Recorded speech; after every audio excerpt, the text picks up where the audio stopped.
In this video, I'm going to talk about 3 habits that will be responsible for many of the troubles you'll face later, and you won't even realize it. So first is action faking. Suppose you have 2 major tasks per day. 1, watching lectures. 2, trying out what you learned. You start your day with the lecture. You complete it.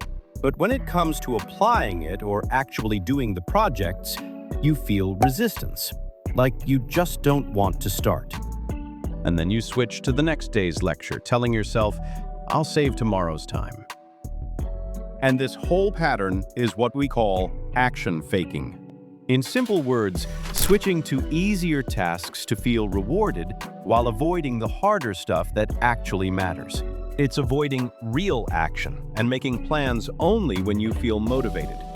This habit keeps programming your mind to stay stuck, turning being stuck into a choice, even when fixing it is an option. And you're probably waiting for the solution, right? It's simple. Just follow these points that can literally erase this habit. First, take hard actions. It's obvious. Focus on the tough work and forget everything else. I don't think this needs more explanation. Overcomplicating it won't help you.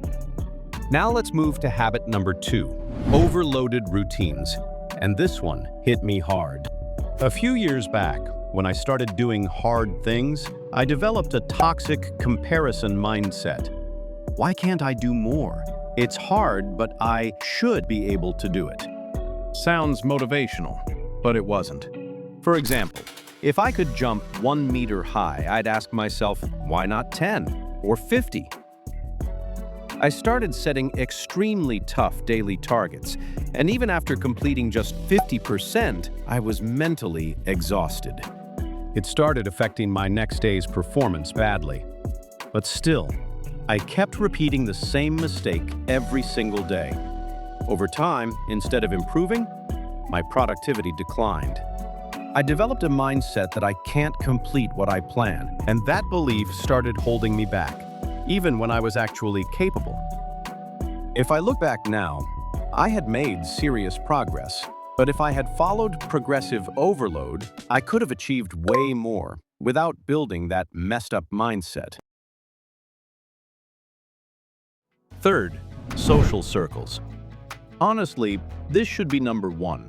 I've seen so many people choose the wrong circle just because they feel lonely, and slowly, they turn into the worst version of themselves. It's not just about bad people. It's anyone who adds no value and leaves you feeling drained, frustrated, or unhappy. Stay away from them. Don't let them dump their drama into your life. Your mental health matters more than their feelings. Your first priority is you, then others. And that's something you'll realize eventually. So yeah, that's it.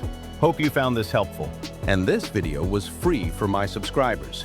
If you haven't subscribed yet, go down and complete the payment.